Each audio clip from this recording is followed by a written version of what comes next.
আসসালামু আলাইকুম সকলকে। তো আমরা গত ক্লাসে ম্যাক্সওয়েল বোল্টজম্যান বন্টন সূত্রটা দেখেছিলাম। তো আজকের পর্বে আমরা ম্যাক্সওয়েল বোল্টজম্যান ব্যাক বন্টন সূত্র প্রতিষ্ঠা করব। তো এটার মধ্যেই আমরা আরেকটা প্রশ্ন দেখতে পারবো, যেটা হচ্ছে ম্যাক্সওয়েল বোল্টজম্যান বিন্যাস ধ্রুবক বিটা ইকুয়াল টু 1/kt। তো স্ট্যাটিস্টিক্যাল মেকানিক্সের যে প্লেলিস্টটা আছে সেখান থেকে আমরা যদি সিরিয়াল ওয়াইজ এই ভিডিওগুলো দেখি তাহলে আজকের পর্বটা বুঝতে আরও বেশি ইজি হবে। তো আমি বলবো যে প্লেলিস্টে গিয়ে প্রথম থেকে এই ভিডিওগুলো দেখার জন্য। তো আমরা গত ক্লাসে ম্যাক্সওয়েল বোল্টজম্যান যে বন্টন সূত্রটা পেয়েছিলাম সেটা হচ্ছে ni is equal to GI divided by E to the power alpha plus beta EI। তো এই E to the power alpha plus beta EI-কে আমরা এভাবে লিখতে পারি E inverse alpha into E inverse beta EI। তো এটা আমরা কিভাবে লিখতে পারি? আমরা জানি যে E to the power alpha plus beta EI যদি থাকে প্লাস আকারে থাকে তাহলে আমরা দুইবার লিখে সেটাকে গুণ আকারে লিখতে পারি। এবং এখানে আলফা এবং বিটা EI, এই alpha plus beta EI plus, কিন্তু যখন আমরা এই হর থেকে লবে তুলে দিব তো সেক্ষেত্রে এখানে একটা মাইনাস বা ইনভার্স চলে আসবে। তো এখানেও ইনভার্স চলে আসবে, এখানেও ইনভার্স চলে আসবে। তো এখানে ই ও ই প্লাস ডি শক্তি পালার মধ্যে কণার সংখ্যা এন অফ ই ডিই হলে শক্তির অবিচ্ছিন্ন বন্টনের ক্ষেত্রে আমরা 1 নং সমীকরণকে কীভাবে লিখতে পারি? তো এখানে খেয়াল করলে দেখব আমরা যদি শক্তির রেঞ্জটা ধরো 200 থেকে 205 জুল নিলাম, তো সেক্ষেত্রে এটা কার উপর নির্ভর করবে? এই যে 200 মানে হচ্ছে এটাকে ই যদি ধরি এবং তাদের মধ্যবর্তী সামান্য পরিবর্তন হচ্ছে না 5, 200 থেকে 205-এর মধ্যে 5 ডিফারেন্স। তো এই 5টাকে ধরবো হচ্ছে ডি ই মানে সামান্য পরিবর্তন। তাহলে ই থেকে ই প্লাস ডিই, এই যে এই রেঞ্জের ভিতরে কত সংখ্যক কণা রয়েছে সেটাই আমরা এখন একটু দেখব। তো এখানে আমরা কি লিখব? এন অফ ই, হ্যাঁ, যেহেতু ই শক্তি রেঞ্জের মধ্যে আমরা দেখব, তো এন অফ ই সাথে ডিই নিয়ে আসতে হবে। তো এখানে হবে G of E, E inverse alpha into E inverse beta EI, ঠিক থাকবে বিটা EI। তো এখানে যেহেতু ডি লিখছে এখানেও ডি দিতে হবে, তো এখানে আই লিখতে হবে না, শুধু ই দিব।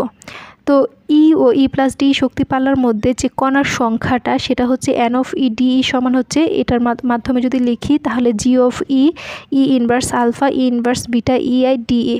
তো এদের পরিচয়গুলো কি? এই যে এখানে এন অফ ই ডিই মানে হচ্ছে শক্তি ই থেকে ই প্লাস ডি এর মধ্যে কণার সংখ্যা, আর জি অফ ই হলো সেই শক্তির ডিজেনারেসি মানে কত সংখ্যকভাবে ওই শক্তি স্তরগুলো সজ্জিত থাকবে, এই জি অফ ই দ্বারা প্রকাশ করা হয়। তো এখানে ই ইনভার্স বিটা ই মানে কি?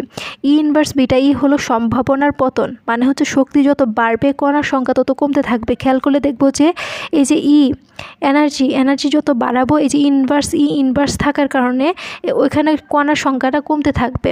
মানে যদি আমরা শক্তি 50 জুল দিই তাহলে কণার সংখ্যা হয়তো কমে 10, 20 এরকম হয়ে যাবে, মানে কণার সংখ্যা কমে যাবে। আর এই যে ই ইনভার্স আলফা আমরা গত ক্লাসে দেখছি, আলফা হচ্ছে ল্যাগ্রাঞ্জের অনির্ণীত গুণক। তো গ্যাসের যে কাইনেটিক থিওরি রয়েছে তো সেখানে আমরা দেখতে পারবো, মানে সে অনুসারে যে কোনো গ্যাস সিস্টেমের ভিতরে অনেক মলিকিউলস থাকে যারা র্যান্ডমলি মোশন এক্সিকিউট করতে পারে, অর্থাৎ কণাগুলো স্থির থাকে না, তারা র্যান্ডমলি গতিশীল থাকে। তো সেক্ষেত্রে কণাগুলোর মধ্যে একটা ভরবেগ থাকবে, অর্থাৎ আমরা জানি যে এনার্জি এবং ভরবেগের মধ্যে সম্পর্ক রয়েছে একটা E is equal to P square divided by 2m। তো এটা কীভাবে আসে? আমরা কাইনেটিক এনার্জি থেকে জানি ইকে is equal to half M V square. তো এখান থেকে মূলত পাই হাফ এম ভি স্কোয়ার। আমরা যদি এম দ্বারা উপরে নিচে গুণ করে দেই তাহলে এম ডিভাইডেড বাই এম, তো এক্ষেত্রে আমরা পাই half M square V square. এই যে এম স্কোয়ার ভি স্কোয়ার, তাহলে এটাকে লেখা যায় M B whole square divided by M. তো এখানে এই এম বি মানে হচ্ছে ভর এবং ব্যাগ, এবং ভরবেগকে পি দ্বারা প্রকাশ করা হয়, সেক্ষেত্রে আমরা পি স্কোয়ার লিখতে পারি, P square divided by 2m। তো এই এনার্জি ই এর সাথে ভরবেগের একটা সম্পর্ক পাওয়া যায়, E is equal to P square by 2m। তো এই সম্পর্কটা এখন আমরা লিখব, যেহেতু কণাগুলো গতিশীল থাকে সেক্ষেত্রে এই ফর্মটা আমাদের নিয়ে আসতে হবে। তো অণু বা কণার ভরবেগ যদি পি হয় সেক্ষেত্রে আমরা লিখতে পারি হচ্ছে E is equal to P square divided by 2m। তো এটাকে যদি আমরা 2 নং সমীকরণ দিই এবং এই মানগুলাকে যদি আমরা ভরবেগে কনভার্ট করে দিই, অর্থাৎ এনার্জি থেকে পি এ কনভার্ট করে দিই, সেক্ষেত্রে আমরা এই যে ই এর জায়গায় পি নিয়ে আসবো, এই ই এর জায়গায় পি, এবং এখানে ই এর মানটা বসাবো P square divided by 2m। যখন এম হলো অণুর ভর তাহলে 2 নং সমীকরণ হবে কি? এই যে এখানে ই এর জায়গায় হবে পি, আমরা ভরবেগে কনভার্ট করে দিচ্ছি অণু সংখ্যাগুলোকে, তাহলে D P is equal to হচ্ছে G of P E inverse alpha into E inverse beta. তো এই ই এর জায়গায় কী লিখবো? মানটা লিখবো P square divided by 2m, P square divided by 2m। সাথে হচ্ছে ডি, এই এর জায়গায় লিখব পি। তো এক্ষেত্রে এন অফ পি ডিপি হলো পি এবং পি প্লাস ডিপি ভরবেগ পাল্লার মধ্যে অবস্থিত অণুর সংখ্যা। এবার আমরা লক্ষ্য করি যে কোয়ান্টাম স্ট্যাটিস্টিক্যাল মেকানিক্সে আমরা কণার অবস্থান গণনা করি ফেজ স্পেস বা দশাস্থান থেকে। তো দশাস্থান থেকে আমরা জানি, আমরা গত ক্লাসেও বলছিলাম যে গত লেকচারের প্রথম ক্লাসগুলোতে যে জি অফ পি ডিপি, হ্যাঁ, এই যে জিটা এটার মান কত হবে, এটা হচ্ছে ডি এক্স, অবস্থান এবং ভরবেগের উপর নির্ভর করবে। অবস্থান কি ডি এক্স ডিওয়াই ডিজেড, মানে অবস্থানের উপর এবং সাথে সাথে ভরবেগের উপর, অর্থাৎ DP x DP Y DP Z এটার উপর নির্ভর করবে। এবং এদের যে সমাকলন, এই ডিএক্স এর জন্য একটা সমাকলন, ডিওয়াই এর জন্য একটা, ডিজেড এর জন্য একটা, ডিপিএক্স ডিপিওয়াই ডিপিজেড এর জন্য একটা, এভাবে 6টা সমাকলন এখানে দিব আমরা, 1 2 3 4 5 6, ডিভাইডেড বাই হবে এইচ কিউব। এখানে এইচ কিউব কি, এইচ কিউব হচ্ছে প্রতিটি কণার জন্য কোয়ান্টাম স্টেটের আয়তন, আর এখানে ডিএক্স ডিওয়াই ডিজেড হচ্ছে কণার অবস্থানগত জায়গা, আর ডিপিএক্স ডিপিওয়াই ডিপিজেড হচ্ছে কণার গতিবিধিক জায়গা। যেহেতু কণাটা গতিশীল, সেক্ষেত্রে গতিবিধিক একটা জায়গার দরকার, এটা হচ্ছে অবস্থান, আর এটা হচ্ছে তার আয়তন, কণার জন্য কোয়ান্টাম স্টেটের যে আয়তনটা সেটা এইচ কিউব। তো আমরা এই জি অফ পি ডিপিকে লিখতে পারি DX DY DZ DPX DPY DPZ divided by H cube, এই আকারে লিখতে পারি। তো এই আকারটাতেই আমরা এখন লিখব। তো ভরবেগ সহ কণা কর্তৃক দশাস্থানের অধিকৃত আয়তন হবে এইচ কিউব। কাজে পূর্বানুমিত সম্ভাব্যতা জি অফ পি ডিপি হবে কি, G of P DP is equal to হবে ইন্টিগ্রাল 6টা দিতে হবে, আর এখানে হবে D X D Y D Z, যেটা হচ্ছে অবস্থান নির্দেশ করবে, এবং ভরবেগ DP x DP Y DP Z divided by H cube. তো এটাকে আমরা 3 নং সমীকরণ দিব, আর এটাকে 4 নং সমীকরণ দিব। তো এবার লক্ষ্য করি আমরা এই যে D X D Y D Z integrate, আমরা এখান থেকে 3টা নিব, 3টার জন্য এই integrate D X D Y D Z আসলে ভলিউম নির্দেশ করে, অর্থাৎ গ্যাসটি একটি স্থির ভলিউম ভি এর মধ্যে থাকে। এজন্য আমরা এই ডি এক্স ডি ওয়াই ডি জেডকে ভি বা আয়তন ভি আকার প্রকাশ করতে পারি। তো এখানে আমরা কি লিখতে পারি যে এখন সাধারণ অবস্থান স্থানে গ্যাসের আয়তন ভি হলে আমরা লিখতে পারি integrate D X D Y D Z is equal to volume V. এবং গতি সংক্রান্ত অংশটা যে রয়েছে এখানে যে DP X DP Y D Z, এইটা দ্বারা আমরা কি লিখতে পারি, তো আমরা কি লিখতে পারি ভরবেগ স্থানে আয়তন, এই যেটা ডিপি এক্স ডিপিওয়াই ডিপি জেডকে লিখতে পারি integrate of DP x DP Y DP Z. মূলত আমরা এটাকে ভাগ করে লিখতেছি, অর্থাৎ এই D X DY D Z এই অংশটুকুকে আমরা ভলিউম ভি লিখছি, আর আবার integrate of DP X DPY DP জেডকে লিখতে পারি হচ্ছে 4 pi P square DP, 4 pi P square DP. তো এই অংশটুকু কিভাবে আসলো এটাও তো আমাদের জানার দরকার। তো এটাকে 5 নং সমীকরণ, এটাকে 6 নং সমীকরণ দেব। তো এই অংশটুকু কিভাবে আসলো আমি একটু আলাদা রাফে দেখায় দেই, তাহলে বুঝতে সুবিধা হবে। আমরা একটা 3D স্পেস কল্পনা করি যেখানে প্রতিটি কণার 3টি উপাদান থাকে, যেটা হচ্ছে P x P Y P Z. তো এই P x P Y P Z এই 3টা ভরবেগ একত্রে একটা ভেক্টর তৈরি করে, যার মাত্রা বা লেন্থ হচ্ছে p is equal to root over p x square plus p y square plus p z square. হ্যাঁ, তো এই পি থেকে পি প্লাস ডিপি এর মধ্যে, তো এখানে তো p x P Y P z অবস্থান টা আছে, এই বিন্দুতে মনে করি আছে। তো এই বিন্দুতে আমরা একটা গোলক অঙ্কন করব, অর্থাৎ এখানে আমরা স্ফেরিক্যাল কোঅর্ডিনেট সিস্টেমটা ব্যবহার করব।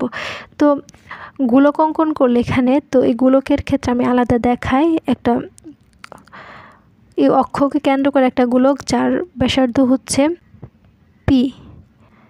তো এই অক্ষকে কেন্দ্র করে আরেকটা গোলক অঙ্কন করব যার পুরুত্ব হচ্ছে ডিপি। তাহলে এখান থেকে শুরু করে এই পুরোটা হবে পি প্লাস ডিপি রেঞ্জে, পি প্লাস ডিপি, একটা হচ্ছে পি আর একটা হচ্ছে পি প্লাস ডিপি। তো আমরা কি বলতে পারি যে এখানে যেসব কণার ভরবেগের মান পি তারা একটা গোলকের মধ্যে আছে, আর যেসব কণার ভরবেগের মান পি প্লাস ডিপি তারা বাইরে আরেকটা গোলকের মধ্যে আছে। হ্যাঁ, এবার পি থেকে পি প্লাস ডিপি এর মধ্যে থাকা কণাগুলো যে আছে তাদের যে ভরবেগটা আছে সেই ভরবেগটা কোথায় থাকে, এই ভরবেগটা থাকে মূলত এই যে এই মাঝখানে। তো এই গোলকের মাঝে পাতলা যে শেল বা স্তর আছে তার মধ্যে থাকে। তো এই পাতলা স্তরের যে আয়তন সেটা হিসাব করাই এখন আমাদের কাজ। আমরা গোলকের আয়তন কি জানি? গোলকের আয়তন হচ্ছে 4/3 পাই আর কিউব। হ্যাঁ, তো এই ক্ষেত্রে প্রথম যে গোলকটা আছে এটার ক্ষেত্রে যে আমাদের আয়তনটা সেটা হচ্ছে 4/3 পাই আর কিউব। আর কিউবের জায়গায় আমরা কি লিখব? P cube. আর এই ক্ষেত্রে এই বড় গোলকের ক্ষেত্রে যে আয়তনটা আমরা পাবো সেটা হচ্ছে 4π/3 P plus DP cube, P plus DP cube. হ্যাঁ, এবার এই অংশটুকু, এই যে পাতলা যে স্তরটা আছে এই অংশটুকুর আয়তন কতটুকু হবে? এই বড় আয়তন থেকে ছোট আয়তনটা বাদ দিয়ে দিলে, এই বড় আয়তন থেকে ছোট আয়তনটা বাদ দিয়ে দিলে তো আমরা এই মাঝখানের আয়তনটা পাবো। সেক্ষেত্রে আমরা কত পাবো? 4π/3 P plus DP cube minus এই 4π/3 পি কিউব। হ্যাঁ, আর এটাই মূলত হচ্ছে আমাদের integrate of DP x DP Y DP Z এর সমান। তো এটাকে একটু সমাধান করি। এখানে 4π/3 যদি কমন নেই 4π/3, তো সেক্ষেত্রে আমরা পাবো হচ্ছে এখানে পি প্লাস ডিপি থাকবে আর এখানে পি কিউব থাকবে।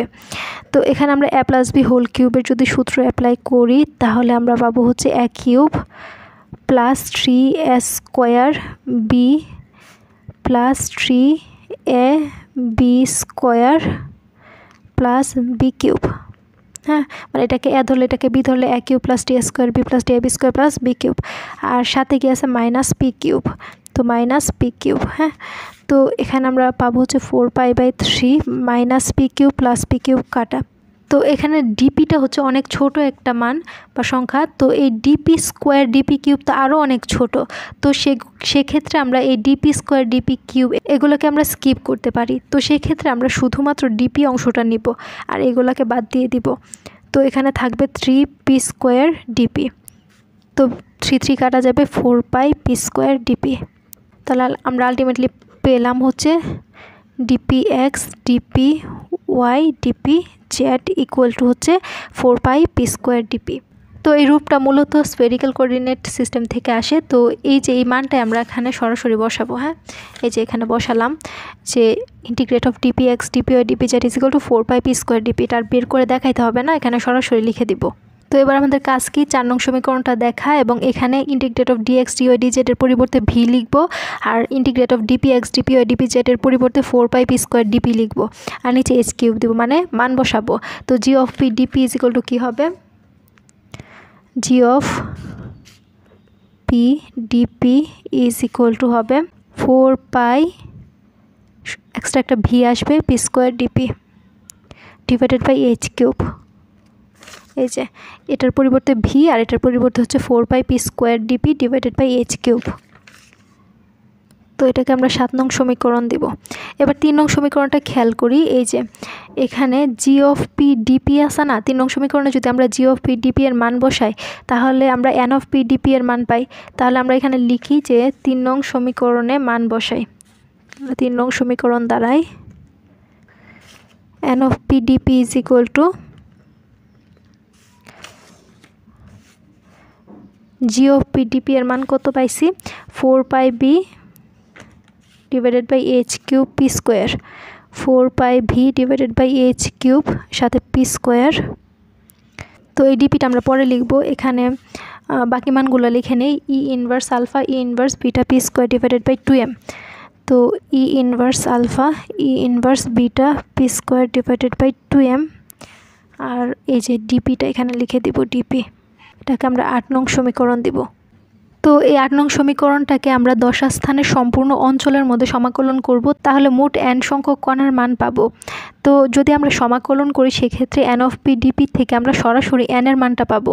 তো n ইজ ইকুয়াল টু কী হবে? এখানে 4πv inverse alpha divided by H cube হচ্ছে কনস্ট্যান্ট মান। তো এই কনস্ট্যান্ট মান থাকার কারণে এগুলোকে আমরা ইন্টিগ্রেটের বাইরে রাখবো এবং 0 থেকে ইনফিনিটির মধ্যে বাকি অংশটুকু সমাকলন করবো, অর্থাৎ যেখানে পি থাকবে সেখানে সমাকলন হবে আর বাকিগুলো হচ্ছে ধ্রুবক।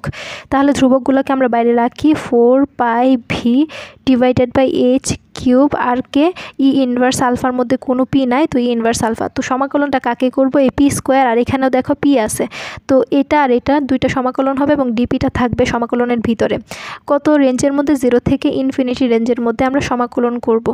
তো এখানে হবে হচ্ছে p square E inverse beta P square divided by 2m DP. তো এবার লক্ষ্য করো এখানে এই অংশটুকু যদি আমরা ইন্টিগ্রেট করি, তো সেক্ষেত্রে আমরা দেখব যে এই যে এই ইন্টিগ্রেট শুধু এই অংশটুকু আমি তুলে নিছি এখানে, তো এখানে তুলে নিলাম। এখানে আমরা এই বিটার বাই 2m, এই বিটা বাই 2mকে এই অংশটুকুকে যদি এ ধরি, তো সেক্ষেত্রে আমরা লিখতে পারি 0 থেকে infinity P square E inverse A P square DP. হ্যাঁ, বিটা বাই 2mকে যদি এ ধরি তাহলে এই বিটা বাই 2m হচ্ছে এ আর সাথে পি স্কোয়ার ডিপি। এবার লক্ষ্য করি এটা হচ্ছে একটা স্ট্যান্ডার্ড গাউসিয়ান টাইপ ইন্টিগ্রাল, একটা স্ট্যান্ডার্ড ফলাফল এটা আছে, যেটা আমরা মনে রাখবো একটু। হ্যাঁ, কারণ এটা করতে গেলে অনেক বেশি বড় হয়ে যাবে ভিডিওটা। তো এখানে আমরা স্ট্যান্ডার্ড ফলাফলটা যদি মনে রাখতে চাই, তো এরকম যদি থাকে যে 0 থেকে ইনফিনিটি এক্স স্কোয়ার ই ইনভার্স এ এক্স স্কোয়ার, মানে এই এটা হচ্ছে একটা ধ্রুবক মান, যদি এক্স স্কোয়ার থাকে আবার এই এক্স স্কোয়ারটা এখানেও থাকে ডিএক্স, এরকম যদি থাকে তাহলে এটার আনসার হবে 1/4 root pi divided by A cube. মানে হচ্ছে এই যে এখানে ধ্রুবক মানটা থাকবে না, এটার রুটের ভিতরে এ কিউব হবে, উপরে পাই হবে, পাই বাই এ কিউব। তো এই অংশটুকুর ক্ষেত্রে আমরা যদি এখানে অ্যাপ্লাই করি, তো এই ক্ষেত্রে আমরা কি দেখব? এই যে পি স্কোয়ার, এখানেও পি স্কোয়ার আছে, তো এ বলতে কি বোঝায়? এই বিটা বাই 2mকে বোঝায়। তো এই বিটা বাই 2mকে যদি আমরা এ হিসেবে ধরি, তাহলে স্ট্যান্ডার্ড যে ফলাফলটা পাবো সেই ফলাফলটা কি হবে?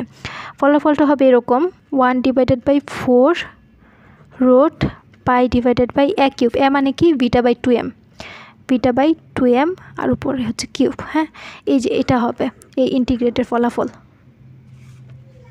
তো এটাই আমরা এখন লিখব। তো এটাকে যদি আমরা একটু এই যে ভাগটাকে গুণ বানাই, তাহলে 2mটা উপরে উঠবে, বিটাটা নিচে নামবে। 1/4 root pi into 2m divided by beta cube. তো এটাকেই আমরা একটু ভেঙে লিখতে পারি না, রুট পাইটাকে আলাদা করব আর এটাকে আলাদা করব, মানে root pi into 2m by beta 2m by beta cube. আর এটাকে এটার উপরে যদি হাফ দিয়ে দেয়, মানে রুটের পরিবর্তে তো হাফ দেওয়া যায়, রুটের উপরে পাওয়ার হিসেবে হাফ দেওয়া যায়। তো আমরা এটার নিচেও রুট আছে, তো রুট পাই লিখলাম, আর এটার নিচেও রুট আছে, তো সেক্ষেত্রে রুটের পরিবর্তে আমরা পাওয়ার হিসেবে রুটটাকে লিখলাম 1/2 আর 1/4 সাথে। হ্যাঁ, তো এই অংশটুকু আমরা লিখব। তো এটা তো ঠিক থাকবে, এটা তো constant 4 pi v e inverse alpha divided by H cube. তো এখানে কি হবে? আমাদের স্ট্যান্ডার্ড যে ফলাফল সেটা হবে 1/4, তারপর হচ্ছে 2m divided by beta cube, উপরে হবে ওই যে রুটের পরিবর্তে 1/2 বললাম না, আর রুট পাই। তো এবার আমরা কি লিখতে পারি? 4 pi V inverse alpha divided by H cube 1/4 2 cube মানে হচ্ছে 8, 2 দুগুণে 4, 4 দুগুণে 8, 8m cube divided by beta cube, আর উপরে আছে কি হাফ রুট পাই। এবার লক্ষ্য করো এখানে এই যে 4, এই 4 কাটা, হ্যাঁ, এই পাই আর রুট পাই মিলে কি হবে? পাই রুট পাই মিলে এই যে পাই রুট পাই, একটা পাই ভেঙে কয়টা পাই লেখা যায়? 2টা পাই লিখতে পারবো রুট, আর আরেকটা পাই আছে এখানে, তাহলে মোট কয়টা রুট পাই হবে? 3টা। কীভাবে লিখতে পারি? এই যে পাই 1/2 কিউব, রুটের পরিবর্তে 1/2 আসছে কিউব, তাহলে এই 3 আমরা জানি পাওয়ার উপর গুণ হয়ে যায়, তাহলে এটাকে লেখা যায় পাই টু দি পাওয়ার 3/2। হ্যাঁ, আবার এখানে খেয়াল করলে দেখব যে 8m cube divided by beta cube মানে হচ্ছে 2, 8 মানে হচ্ছে 2 কিউব না, 2m বাই বিটা কিউব লেখা যায়। এই পুরোটাকে কি লেখা যায়? এই পুরোটাকে লেখা যায় 2m divided by beta cube. হ্যাঁ, কারণ 2 কিউব মানে 8m কিউব বিটা কিউব, আবার উপরে আছে হাফ, তাহলে পাওয়ার গুণ হলে এখানে কি হবে?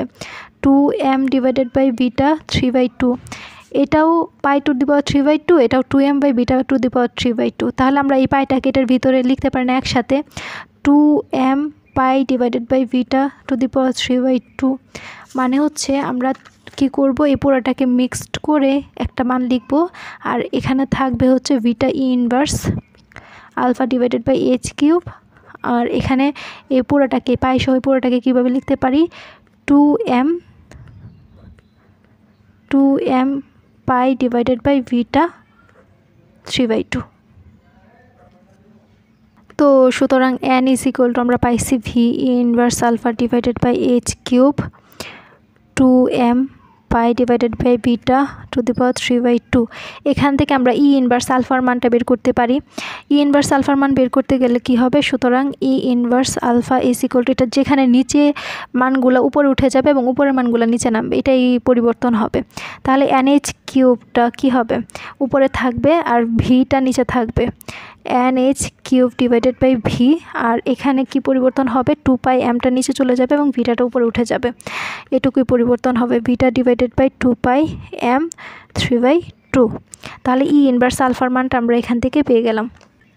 এবার আমরা এই যে 8 নং সমীকরণে এই ই ইনভার্স আলফার মানটা বসায় দিব, তাহলে n অফ পি ডিপি এর মান পাওয়া যাবে। তো 8 নং সমীকরণে যদি আমরা মান বসাই তাহলে কি পাবো, n of P DP is equal to হবে 4 pi V divided by H cube P square, এগুলো তো ঠিক থাকবে 4 পাই। তো এটাকে আমরা একটু সাজায় লিখতে পারি যে 4 pi N beta divided by 2 pi m to the power 3/2 P square E inverse beta P square divided by 2m DP.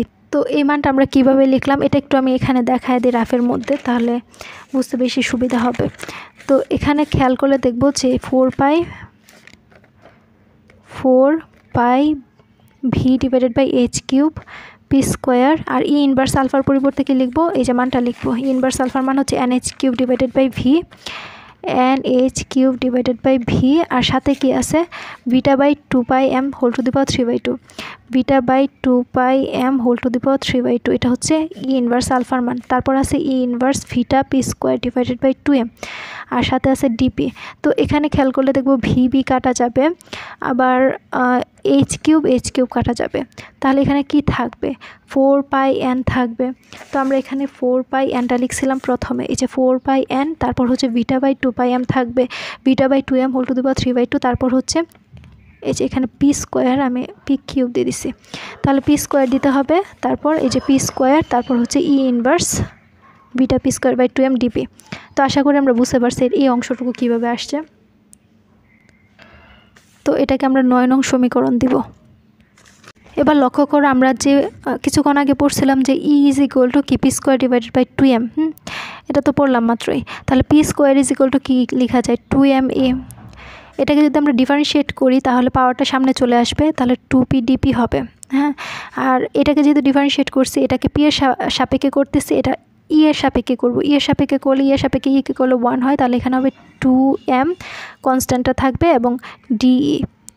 যেহেতু এই সাইডে আমরা পি এর সাপেক্ষে করতেছি এবং এই সাইডে ই এর সাপেক্ষে করতেছি, এজন্য আমাদেরকে উল্লেখ করে দিতে হবে এটা পি এর সাপেক্ষে করা হচ্ছে, এজন্য ডিপি দিতে হবে এবং এখানে ডিটা উল্লেখ করে দিতে হবে যেহেতু আমরা ই এর সাপেক্ষে করতেছি। হ্যাঁ, তো এবার এই শুধু ডিপি ইজ ইকুয়াল টু কী হবে, DP is equal to 2m DE divided by কী হবে 2p। তো 2 কাটা যাবে, তো সেই ক্ষেত্রে থাকবে হচ্ছে m DE divided by p, m DE divided by p. আবার পি ইজ ইকুয়াল টু আমরা কী জানি, পি ইজ ইকুয়াল টু জানি হচ্ছে এই যে P square is equal to 2me, তাহলে শুধু পি ইজ ইকুয়াল টু কী হবে, রোট 2me, মানে সবগুলা ই এ কনভার্ট করবো। হ্যাঁ, তাহলে এই পি এর পরিবর্তে আমরা কী লিখতে পারি, m DE divided by root 2me, এটা হচ্ছে ডিপি এর মান। ডিপি এর পরিবর্তে আমরা লিখতে পারবো m DE divided by root 2me। এই অংশটুকু মনে রাখবো আর এই অংশটুকু মনে রাখবো, এই দুইটা লাইন আমরা এখন লিখবো। তো p square is equal to 2me এবং dp is equal to m DE divided by root 2me বসিয়ে পাই। কোথায় বসাবো, এখানে পি এর জায়গায়, অর্থাৎ ভরবেগগুলোকে আমরা এনার্জিতে কনভার্ট করে দিতেছি। তো এখানে আমরা এই পি এর জায়গায় কী লিখবো, ই লিখবো, যেখানে যেখানে পি আছে যে জায়গায় এই জায়গায় এখানে ই লিখবো, এবং যেখানে আমরা এখানে পি স্কোয়ার দেখতেছি না, তো পি স্কোয়ারের পরিবর্তে আমরা 2me লিখবো। তো ডিপি এর জায়গায় m DE divided by root 2me লিখবো।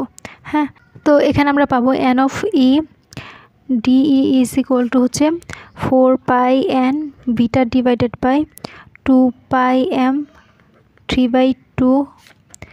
তো এখানে পি স্কোয়ারের পরিবর্তে লিখব 2me E inverse beta P square divided by 2m এর পরিবর্তে শুধু ই লিখবো। আমরা জানি E is equal to P square divided by 2m। আর এখানে ডিপি এর জায়গায় লিখবো M DE divided by root 2me। তো সুতরাং N of E DE is equal to হবে 4 2 pi N beta by pi 3/2 E inverse beta E to the power 1/2 DE. তো আমরা এটা থেকে এটা কিভাবে নিয়ে আসলাম এটা একটু আমরা দেখি, তারপর বুঝতে পারবো। তো এই অংশটুকু আমি তুলে নিলাম এবং এখান থেকে এই ফর্মটা কিভাবে নিয়ে আসলাম এটা একটু আমি এখানে দেখাবো। তো লক্ষ্য করি এই যে এই 4 পাই এনকে আমরা 2 পাই এন লিখতে পারি, আর একটা 2 বাকি থাকে না, এই 2টা এখানে লিখলাম। আর এখানে বিটা ডিভাইডেড বাই পাই 3/2 রাখলাম। তো আর অবশিষ্ট 1/2m হোল টু দি পাওয়ার 3/2টাকে আলাদা করে দিলাম 1/2m whole to the power 3/2। মানে এখান থেকে বিটা বাই পাই এর উপরও 3/2 আছে, আবার 1/2m এর উপরও 3/2 আছে। তাহলে 1/2mটাকে আমরা আলাদা করে লিখলাম। এবার আমরা এই 2me-কে কীভাবে লিখতে পারি? দুইটা রুট 2me লিখতে পারি। দুইটা রুট 2me মিলে হবে একটা 2me।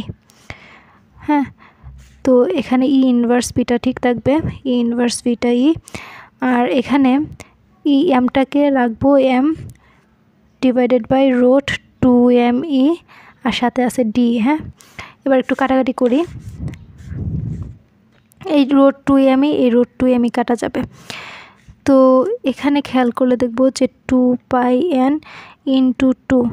তো এই অংশটুকুকে যদি আমরা একটু ভেঙে লিখি তাহলে 1 ডিভাইডেড বাই 2m, এই 3/2 এই 2m এর উপরে আছে 3/2। হ্যাঁ, তো এখানে আমরা এভাবে লিখতে পারি এটাকে যে 1 ডিভাইডেড বাই 1/2 মানে হচ্ছে পাওয়ার হিসেবে থাকলে আমরা জানি রুট হিসেবে লেখা যায়, মানে 2m কিউব আবার রুট। হ্যাঁ, মানে এই 1/2 এর পরিবর্তে রুট দেওয়া যায়, আর এই কিউব 2m কিউব। তো এটাকে কিভাবে লেখা যায়? 1 divided by root 8m cube. 8কে ভেঙে কীভাবে লেখা যায়? 1 divided by 4 into 2m cube. তাহলে এই 4-এর বর্গমূল কি? 1/2। তাহলে 1/2 ইন্টু 1/রুট 2m কিউব। মানে এই 4 থেকে 2টাকে আলাদা করে দিলাম, তো থাকবে হচ্ছে 1/রুট 2m কিউব। এই যে এটাকে এই পুরো অংশটুকুকে আমরা এভাবে ভেঙে লিখতে পারি। তো এভাবে যদি লিখি তাহলে হবে 1 ডিভাইডেড বাই 2 ইন্টু 1/রুট 2m কিউব লেখা যায়। তো এই 2 কাটা যাবে, তো এই যে এই অংশটুকু থাকবে না, এই অংশটুকু লিখব বিটা বাই পাই 3/2। আবার এখানে খেয়াল করলে দেখব যে রুট 2m, তো এখান থেকে রুট 2 আলাদা করলে রুট 2, আর রুট m আলাদা করব, রুট ই আলাদা করব। তো একটা ব্যাপার খেয়াল করি, এখানে m আছে আর এখানে রুট m আছে। m ইন্টু রুট m মিলে কীভাবে লেখা যায়? এই m-কে 2টা রুট m লেখা যায়, আর এখানে একটা রুট m, তাহলে মিলে হবে 3টা রুট m হোল কিউব। তাহলে আমরা এই রুট m-কে মিলে একটা রুট m হোল কিউব লিখতে পারি। আর এখানে রুট ই থাকবে, তো এই রুট ইটাকে কি লেখা যায়? ই টু দি পাওয়ার 1/2। আমরা জানি রুটকে হাফ আকারে লেখা যায়। তারপর থাকবে ই ইনভার্স বিটা ই ডিই, এটাই তো থাকবে। এবার খেয়াল করি 2 পাই এন থাকলো, 2 পাই এন, এই বিটা বাই পাই রাখলাম, বিটা বাই পাই 3/2। এটার ভিতরে রুট 2, এই রুট 2 কাটা যাবে। তো আর কি থাকবে? Root m cube. তো রুট m কিউবকে আমরা কীভাবে লিখতে পারি? m টু দি পাওয়ার 3/2, কারণ রুটকে 1/2 আকারে লেখা যায়। তাহলে 1 কীভাবে লেখা যায়? m 3/2 লেখা যায়, কারণ m কিউব 3 আর এই রুটকে 1/2, তাহলে m টু দি পাওয়ার 3/2। তারপর এই রুট m কিউবকেও আবার এভাবে লেখা যায় m 3/2, কারণ রুটকে হাফ আকারে লেখা যায় এবং এই কিউব 3, তাহলে গুণ হয়ে যাবে 3/2 হবে m 3/2 e to the power 1/2 e inverse beta e de. তো এটা কাটা যাবে, তো আলটিমেটলি থাকবে হচ্ছে 2πn β/π 3/2 e⁻1/2 ই ইনভার্স বিটা ই ডিই। তো এটাকে সিম্পলিসিটি করে এইভাবে লেখা যায় 2πn β/π 3/2 e⁻1/2 ই ইনভার্স বিটা ই ডি। তো এবার আমরা গ্যাসীয় অণুর মোট শক্তি U = 0 থেকে ইনফিনিটি En of ED এই ফর্মুলাটা মনে রাখবো, মুখস্থ রাখতে হবে। অর্থাৎ আমরা এই En of ED এর সাথে যদি আমরা E গুণ করে দেই এবং সমগ্র অংশটা যদি 0 থেকে ইনফিনিটি সীমার মধ্যে ইন্টিগ্রেশন করে দেই, তো সেই ক্ষেত্রে গ্যাসীয় অণুর মোট শক্তি পাওয়া যাবে। এবার আমরা কি করব, এই En of ED এর মান বসাবো। এবার এখানে যেহেতু ইন্টিগ্রেশন ফর্ম 0 থেকে ইনফিনিটি, যেখানে ই আছে সেখানে আমরা ইন্টিগ্রেট করতে পারবো ডিই এর সাপেক্ষে। তো সেই ক্ষেত্রে ই ব্যতীত বাকি যারা থাকবে তারা হচ্ছে কনস্ট্যান্ট, আমরা ইন্টিগ্রেশনের বাইরে বের করে দিতে পারবো। তো সেই ক্ষেত্রে আমরা দেখব যে 2πn β/π whole to the power 3/2 এরা হচ্ছে কনস্ট্যান্ট, এদেরকে আমরা ইন্টিগ্রেশনের বাইরে রাখতে পারবো। তো 2πn β/π whole to the power 3/2 বাইরে রাখলাম 0 থেকে ইনফিনিটি পর্যন্ত। তারপর বাকি অংশটুকু আমরা লিখব ই ইনভার্স বিটা ই e⁻³ 3/2 ডিই। এখন প্রশ্ন হচ্ছে এখানে তো e⁻1/2 ছিল, তো এখানে আমরা e⁻³ কীভাবে লিখলাম? এই যে e⁻1/2 আবার এখানে একটা ই আছে, দুইটা মিক্সড করে যদি লিখি তাহলে e⁻1 e⁻1/2। তো আমরা জানি পাওয়ারগুলো যোগ হয়ে যায়, তো 1/2 যোগ 1 সমান হচ্ছে e⁻³/2। তো এই জন্য আমরা এখানে e⁻³ ডিই লিখছি। এবার এই লাইনটা কিভাবে আসলো এটা বোঝার জন্য আমরা একটু এখানে দেখি, খেয়াল করি, এটা রাফ আকারে দেখাবো। তো এখানে আছে 0 থেকে ইনফিনিটি e⁻³ আর আছে হচ্ছে E inverse beta e DE. Integrate ফর্মটা শুধু আমরা দেখব যে 0 থেকে ইনফিনিটি ই ইনভার্স বিটা, মানে এটাকে আগে লিখবো e⁻³ ই ইনভার্স বিটা ই ডিই। তো এই অংশটুকু এখানে লিখলাম। এবার লক্ষ্য করো এই যে সমাকলনটা দেখতেছো না, এটি একটি সাধারণ গামা ফাংশন আকারের সমাকলন। তো এটা যে সমাকলনের মানটা দেখো এখানে যদি এরকম থাকে 0 থেকে ইনফিনিটি x⁻m−1 ই ইনভার্স bx dx। হ্যাঁ, তো এটার যে আনসার, সেই আনসারটা হচ্ছে gamma a divided by b⁴ এটা হচ্ছে একটা জেনারেল সলিউশন। এবার আমরা এটার সাথে এটা মেলানোর চেষ্টা করি।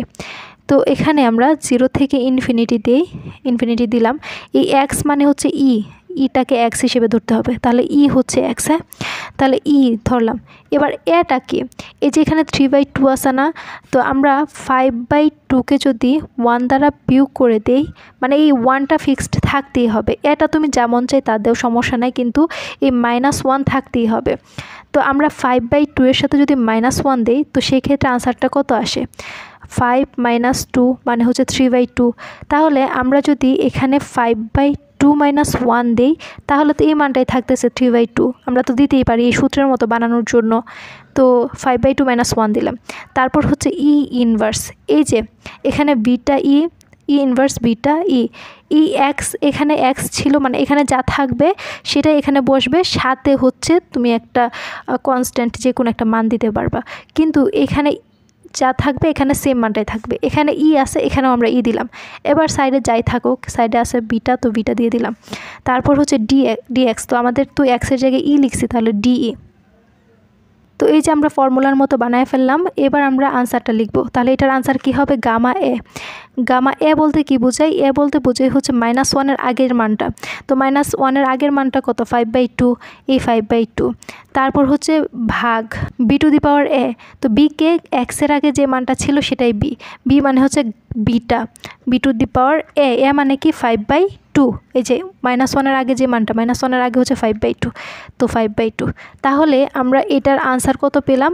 এটার আনসার পেলাম হচ্ছে গামা 5/2 ডিভাইডেড বাই β⁵/2। তো এটাকে এভাবেও লিখতে পারি যে 1/β⁵/2 ইন্টু গামা 5/2। তো এখানে এখানে 5/2 হবে। হ্যাঁ, 5/2। তো এখানে 2πn ঠিক থাকলো, β/π ঠিক থাকলো, 3/2 ঠিক থাকলো। তো এই আনসারটা কি হবে? এই পুরোটার আনসার হবে 1/β⁵/2 গামা 5/2। এই যে এটা 1/β⁵/2 ইন্টু গামা 5/2। আশা করি এইটুকু বুঝতে পারছি।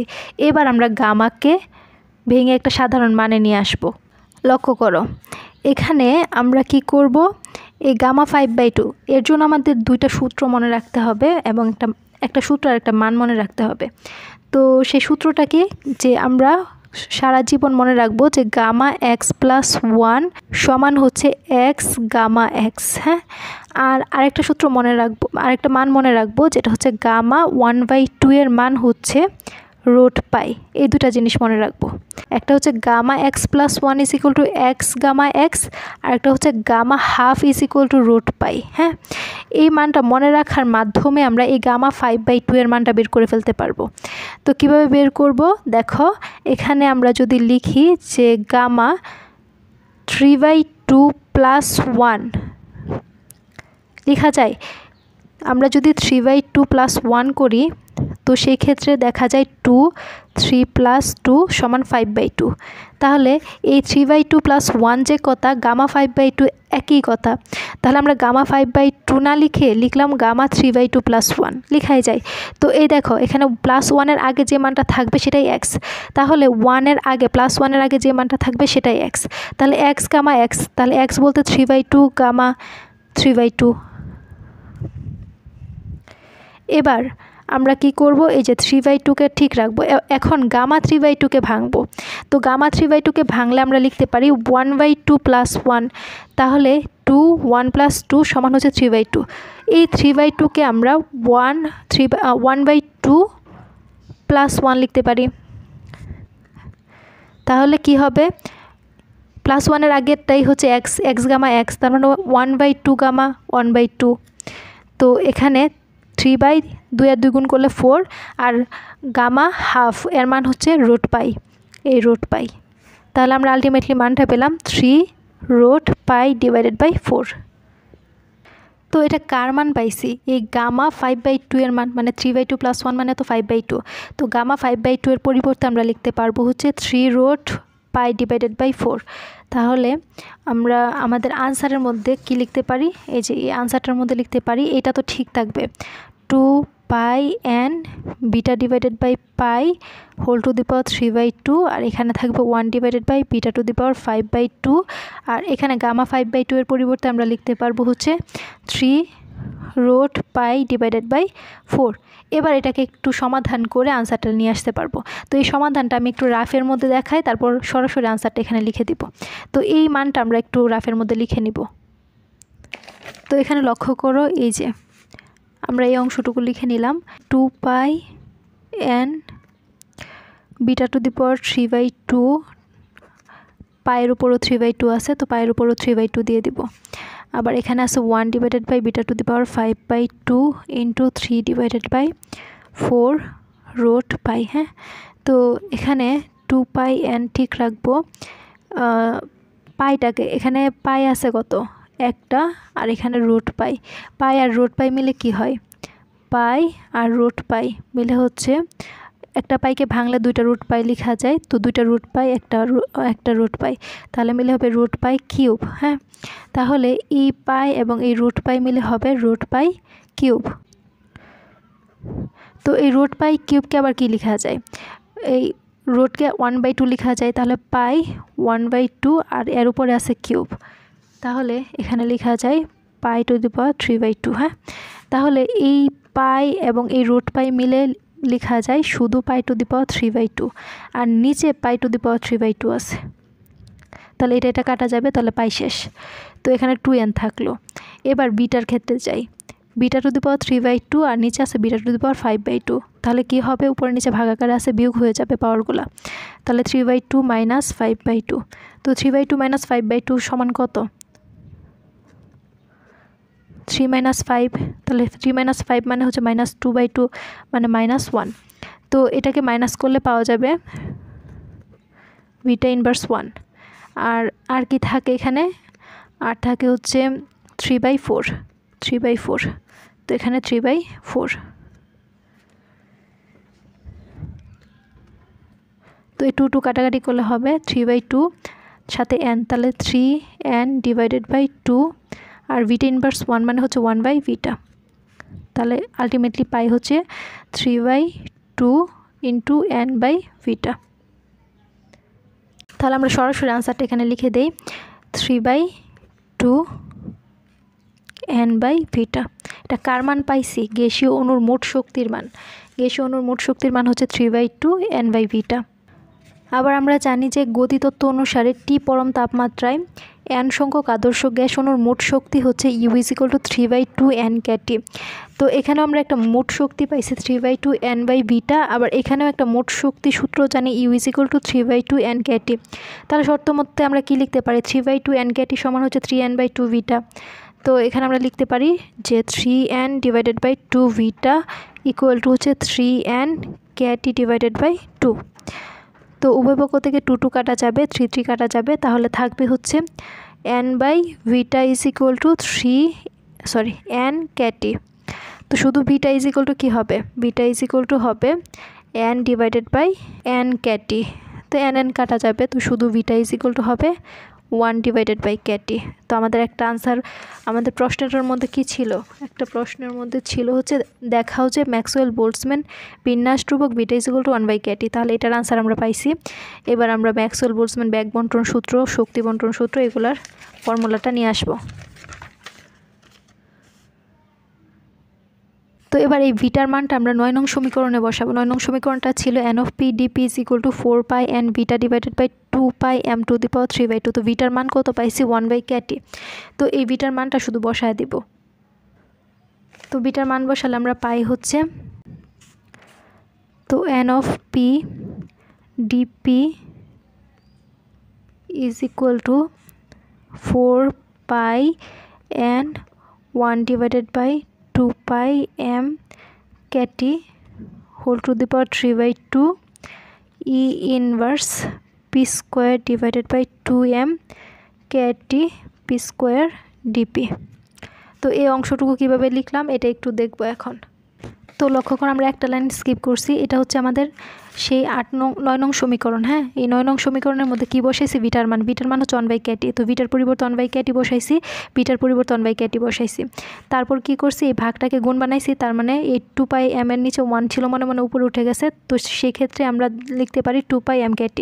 তো 4πn 1/2πmkT (3/2 ap² E inverse, এই যে ভিটার পরিবর্তে 1/kT p²/kT আবার নিচে 2m। তো এই ভাগটাকে গুণ বানাইলে 1 উপরে উঠে যাবে, 2m নিচে নামবে, অর্থাৎ 2mkT আর ডিপি। তো এই যে এই ফর্মটা আমরা সরাসরি লিখছি, এটা স্কিপ করছি আর কি। তো এই যে এখানে আমরা সরাসরি লিখে নিলাম যে ভিটার মান যদি বসাই তাহলে আনসারটা হবে এটা। তো এটাই হচ্ছে ম্যাক্সওয়েল বোল্টজম্যান ভরবেগ বন্টন সূত্র। এবার আমরা কি করব? এই যে এটাকে একটা সমীকরণ দেওয়ার দরকার ছিল n of e dE। তো এটাকে আমরা n নং সমীকরণ দিই। তো n নং সমীকরণে আবার ভিটার মান যদি বসায় দিই তাহলে আমরা এখান থেকে পাবো হচ্ছে ম্যাক্সওয়েল বোল্টজম্যান শক্তি বন্টন সূত্র। এই যে n of e dE না, তাহলে এখান থেকে পাবো শক্তি বন্টন সূত্রটা। তো আমরা এখানে লিখি যে n নং সমীকরণে ভিটা এর মান বসাই। তো সেই ক্ষেত্রে আমরা n of e dE পাবো। n of e dE = হচ্ছে 2πn। তো ভিটা বাই পাই ছিল, ভিটার মান হচ্ছে কত? 1/kT আর নিচে পাই, তাহলে 1/kT পাই বা পাই kT।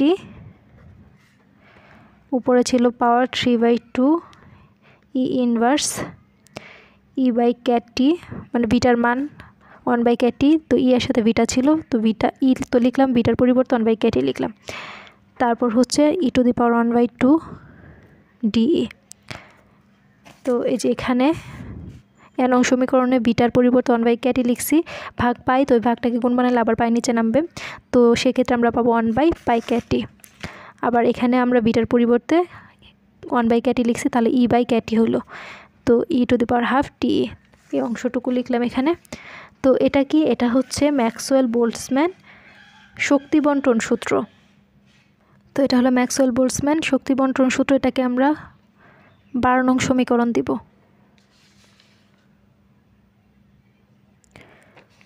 তো এবার আমরা 11 নং সমীকরণটা যদি লক্ষ্য করি, এই 11 নং সমীকরণের ক্ষেত্রে আমরা জানি যে ভরবেগ p = mv, মানে v এর সাথে ব্যাগের সাথে একটা সম্পর্ক ভরবেগের p = mv। তো এটাকে আমরা যদি এভাবে লিখি যে 11 নং সমীকরণে p = mv, তো এটাকে আমরা যদি ডিফারেন্সিয়েট করি, এটাকে পি এর সাপেক্ষে, এটাকে ভি এর সাপেক্ষে, সেক্ষেত্রে আমরা ডিপি ইজ ইকুয়াল টু লিখতে পারবো এম ডিভি। তো এই 11 নং সমীকরণে আমরা যেখানে পি আছে ওখানে আমরা ভি দিয়ে দিব, তাহলে n of B DV is equal to হবে 4 পাই এন 1/2 পাই এম ক্যাট টি। তো যে জায়গায় আমরা ডিপি দেখতে পাবো, এই জায়গায় আমরা কি বসাবো, এখানে এম ডিভি বসাবো এবং পি এর জায়গায় এম ভি বসাবো, অর্থাৎ এই যে পি স্কোয়ার না এম স্কোয়ার ভি স্কোয়ার বসাবো। তো সেই ক্ষেত্রে আমরা আনসারটা পাবো হচ্ছে N of B DV is equal to 4 pi N M divided by 2 pi K T whole to the power 3/2 E inverse M V square by 2 K T V square DV. আর এটাই হচ্ছে ম্যাক্সওয়েল বোলসম্যান ব্যাক বন্টন সূত্র। তো এবার আরেকটা ব্যাপার আমরা একটু এখান থেকে জেনে নিই, যেটা হচ্ছে এন সংখ্যক অণুর মোট শক্তির জন্য আমরা কি পাইছিলাম, u is equal to 3/2 n by beta. হ্যাঁ, মানে গ্যাসীয় অণুর মোট শক্তি পাইছিলাম না, তো গ্যাসীয় অণুর মোট শক্তি কত পাইছি, গ্যাসীয় অণুর মোট শক্তি ইকুয়াল টু হচ্ছে ইউ ইজ ইকুয়াল টু পাইছিলাম 3n/2 বিটা। হ্যাঁ, এবার আমরা কি করব, প্রতি অণুর গড় শক্তি বের করব। এটা হচ্ছে এন সংখ্যক অণুর জন্য মোট শক্তি, তাহলে একটা অণুর জন্য মোট শক্তি বা গড় শক্তি কি হবে, তাহলে এবং প্রতি অণুর গড় শক্তি U bar is equal to হবে ইউ ডিভাইডেড বাই এন, অর্থাৎ এন সংখ্যক অণুকে ইউ দ্বারা ভাগ করে দিলেই সেটা পাওয়া যাবে, অর্থাৎ প্রতি অণুর গড় শক্তি পাওয়া যাবে। তো ইউ এর মান বসায় দেয়, ইউ এর মান হচ্ছে 3n ডিভাইডেড বাই 2 ভিটা, নিচে আছে n, তো 3n divided by 2 beta into 1/n, n কাটা যাবে, তো এখানে থাকবে 3/2 ইন্টু 1/বিটা, 1/বিটা, বিটার মান কত, বিটার মান হচ্ছে 1/ক্যাটি, তাহলে 3/2 ইন্টু 1/1 ভাগ ক্যাটি, তাহলে এখান থেকে 1 ভাগটাকে গুণ বানালে ক্যাটি উপর উঠে যাবে, তাহলে 3/2 ক্যাটি।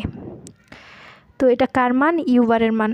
ইউবার কি, ইউবার হচ্ছে প্রতি অণুর গড় শক্তি। আমাদের পরীক্ষার হলে বলতে পারে যে প্রতি অণুর গড় শক্তি নির্ণয় করো অথবা প্রমাণ করো যে ইউবার ইজ ইকুয়াল টু 3/2 ক্যাটি, তাহলে আমরা এতটুকু পর্যন্ত লিখব।